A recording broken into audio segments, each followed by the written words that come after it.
Assalamualaikum warahmatullahi wabarakatuh. Perkenalkan, sebelumnya nama saya Naila Natania dengan NIM 23112221 dari jurusan Gizi Fakultas Kesehatan Masyarakat.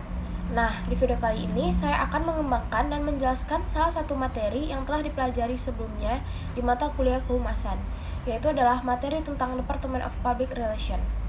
Materi yang ingin saya jelaskan yaitu tentang jabatan manajemen Public Relation dan menjelaskan apa tanggung jawab dari seorang manajer Public Relation. Nah, manajer sendiri adalah seseorang yang bertanggung jawab untuk mengarahkan usaha agar dapat mencapai suatu tujuan dari sebuah perusahaan. Tanggung jawab seorang manajer yaitu mempertahankan citra perusahaan dan juga untuk membantu perusahaan dalam memecahkan suatu masalah.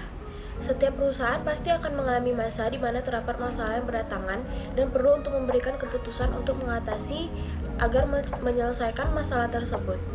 Nah, di sebuah perusahaan sangat membutuhkan adanya public relation untuk mencapai suatu tujuan perusahaan dan juga mencapai kesuksesan tersebut.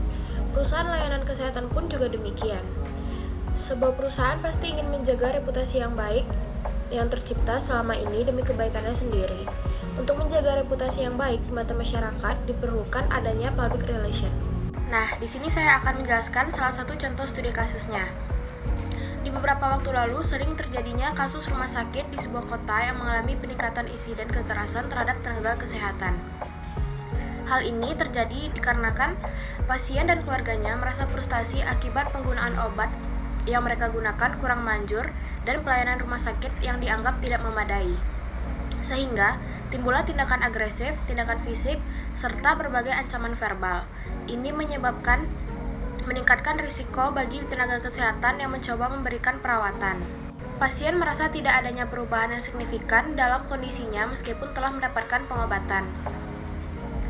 Sehingga ia frustasi dan marah karena obat-obatan yang digunakan mungkin tidak memberikan hasil yang diinginkan.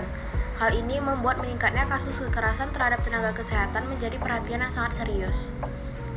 Pasien juga mengeluh akibat pelayanan yang diberikan sangat lama, serta kurang perhatian dari staf medis. Pelayanan yang dianggap tidak memadai ini meningkatkan ketidakpuasan bagi pasien tersebut. Nah, selanjutnya, apa sih hubungan kasus kekerasan pasien terhadap tenaga kesehatan di bidang kesehatan? Kejadian kekerasan terhadap tenaga kesehatan dapat merusak reputasi rumah sakit dan juga fasilitas kesehatan. Nah, di sini seorang manajer public relation bertanggung jawab untuk melindungi dan membangun kembali reputasi tersebut. Mereka berusaha mengatur strategi komunikasi yang membantu meredam dampak negatif dan kembali memperkuat citra positif dari rumah sakit tersebut. Manajer public relation dapat membantu mengarahkan pandangan publik tentang masalah ini dengan membantu memberitakan cerita-cerita positif tentang tenaga kesehatan dan menyampaikan pencapaian mereka selama ini, serta menyoroti tantangan yang mereka hadapi. Nah, hal ini dapat membantu menciptakan kembali empati dan dukungan publik yang lebih besar.